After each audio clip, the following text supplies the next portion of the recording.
Welcome to Pentapyramid Radio Station. I'm Orion. And I'm Iris. So this month is Mental Health Awareness Month, May, and we wanted to dive into something that's, well, pretty central to our lives now, how our digital world connects with our mental well-being. Yeah. It's kind of this strange situation, isn't it? Because we are, hyper-connected. Social media, virtual stuff, DMs flying around constantly. Totally. Like always on, always available. Right. But the flip side is we were seeing these rising rates of loneliness, anxiety, even depression. It seems like a contradiction. It really does. You've got all these tools, right, supposedly designed to bring us closer together. That's the promise, anyway.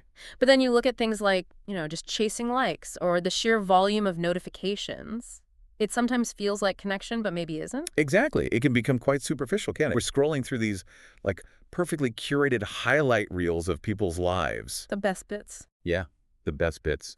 And it feels like interaction, but it often lacks that real depth. Like trying to show you're really listening with just a thumbs up emoji. It doesn't always cut it. Not quite the same as a real conversation. So we're surrounded by all this digital chatter, but finding that genuine human connection, the kind that really, shores up on mental health, that feels a bit more elusive sometimes. So I guess the big question we're tackling in this deep dive is, how do we actually navigate this world, this hyper-connected world, without getting totally drained or feeling, well, isolated? Yeah, that's the core of it.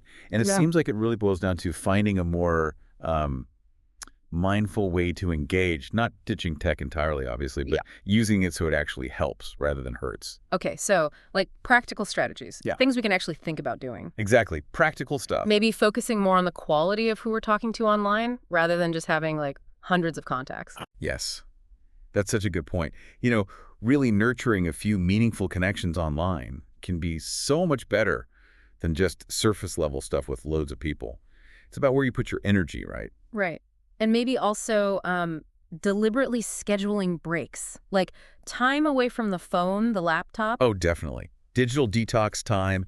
It gives your brain a rest, lets you reconnect with what's physically around you or, just yourself. And maybe thinking why we're logging on. Am I looking for something specific or am I just scrolling because I'm bored? That intentionality, yeah. It makes a huge difference. Are you consuming or are you connecting? Good way to put it. And even when we are communicating digitally, trying to practice, like deeper listening, really trying to understand the other person. That's crucial. Instead of just waiting for your turn to type, actually absorbing what they're saying, even through text. And, of course, the big one, making the effort to actually connect offline.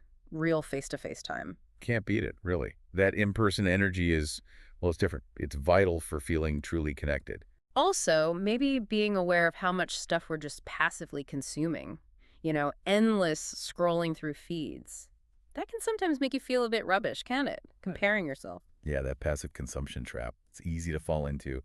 And finally, just remembering that if you are struggling with mental health stuff, reaching out for help, it's okay. It's actually really important. No shame in it at all. Absolutely. So none of this is about, being anti-technology. It's just about finding that sweet spot, that balance.